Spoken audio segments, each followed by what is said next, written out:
Bom dia, meu povo. Vamos que vamos com tudo, vamos para cima. O Flamengo faz uma partida espetacular na casa do Inter e vence por 3-1, com direito a 2 gols do Pedro e, de fato, manteve a liderança do Campeonato Brasileiro. Tudo isso e muito mais no vídeo aqui de agora, porque é o seguinte, rapaziada: o Campeonato Brasileiro é o campeonato mais difícil do planeta. Felipe Luiz que falou, não fui eu não.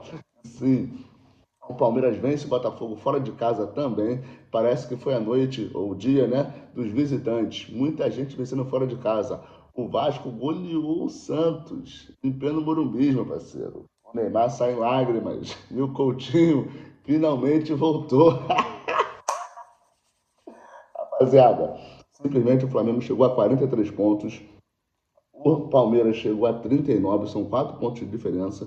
Entretanto, o Palmeiras tem um jogo a menos. Então, caso o Palmeiras faça esse jogo pendente e vença, vai ficar a 1 pontinho do Flamengo. E só isso já justifica o Felipe Luiz ter entrado com o time completo ontem contra o Inter. Ele não ia deixar o Palmeiras encostar ou correr o risco do Palmeiras ultrapassar. Afinal de contas, a gente sabe que o Palmeiras perde pouquíssimas partidas no ano. E isso não vai mudar. O Flamengo é o primeiro colocado com 39, com 43 pontos. O Palmeiras é o segundo com 39. O Flamengo, em 19 rodadas, só tem 2 derrotas. O Palmeiras, em 18 rodadas, só tem 3 derrotas. Então, isso mostra que o título brasileiro vai ficar entre Flamengo e Palmeiras. Nada mudou, gente. Isso vem acontecendo já há algum tempo. Ora o Botafogo disputa com o Palmeiras, ora o Flamengo disputa com o Palmeiras. Parecia que esse ano o Cruzeiro ia entrar nessa resenha para poder disputar o título também, mas já ficou um pouquinho para baixo com 37 pontos, embora faça sua partida 19 hoje, 19 ou 20 hoje, contra o Juventude, se eu não me engano.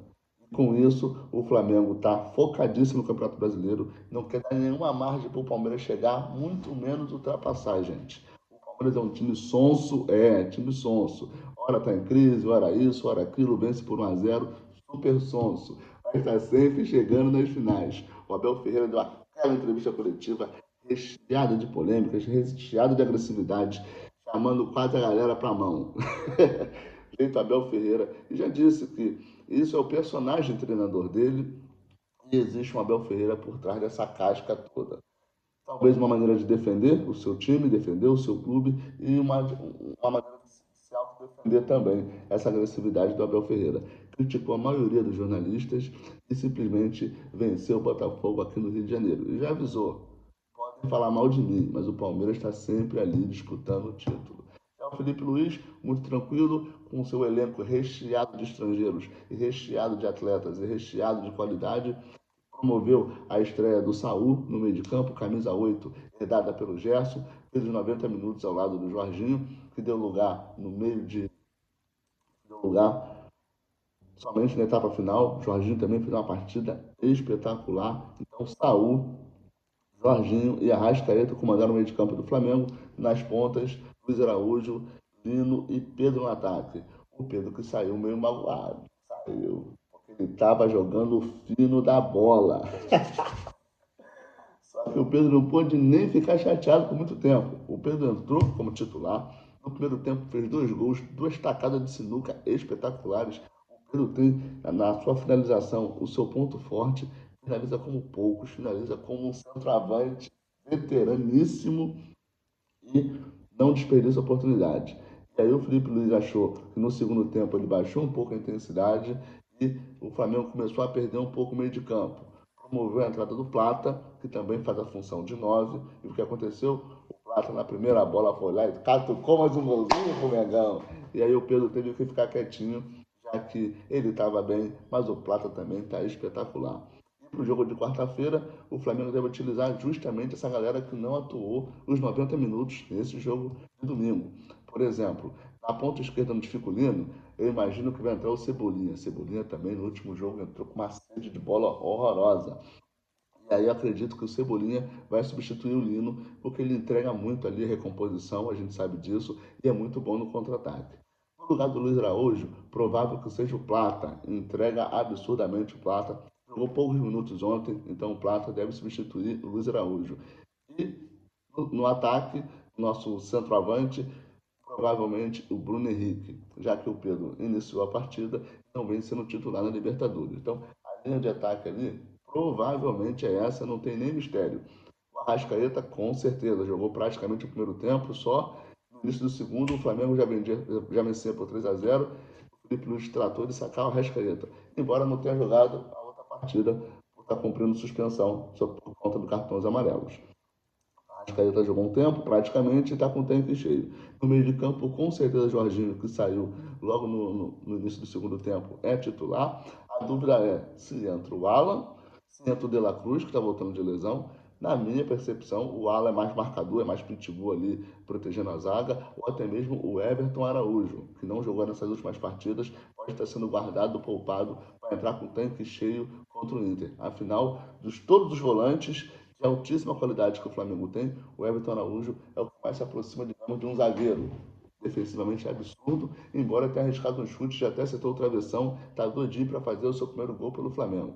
Então, não me surpreenderia se fosse Jorginho e o Everton Araújo ali no meio de campo. Embora tenha muitas opções, mas como o Felipe Luiz diz, ter muitos jogos é um privilégio e para quem tem um elenco tão qualificado quanto o Flamengo, melhor ainda, dá para colocar todo mundo para jogar. Na lateral esquerda, não tenha dúvidas, ontem foi a vez do Ayrton Lucas que jogou muito bem, mas é provável que seja o Alexandre por ter um poder defensivo muito melhor do que o Ayrton Lucas. O Ayrton Lucas, para mim, é quase um meio atacante, absurdamente ofensivo. Já o Alexandre é bom nos dois, então deve ser o Alexandre titular. Zagueiro não tem dúvida, Léo Ortiz e Léo Pereira, e ontem né, entrou o Danilo, fazendo alguns minutinhos justamente para voltar ali aquele ritmo de jogo, aquela tensão, aquela pegada. Vamos que vamos. Do lado direito, o Varela deu assistência, tá voando. Então, o Varela daqui a pouquinho vai poder revezar com o Danilo, talvez, a lateral direita, porque o Emerson Real teve uma breve lesão. Então, o Varela deve fazer as próximas partidas inteiras.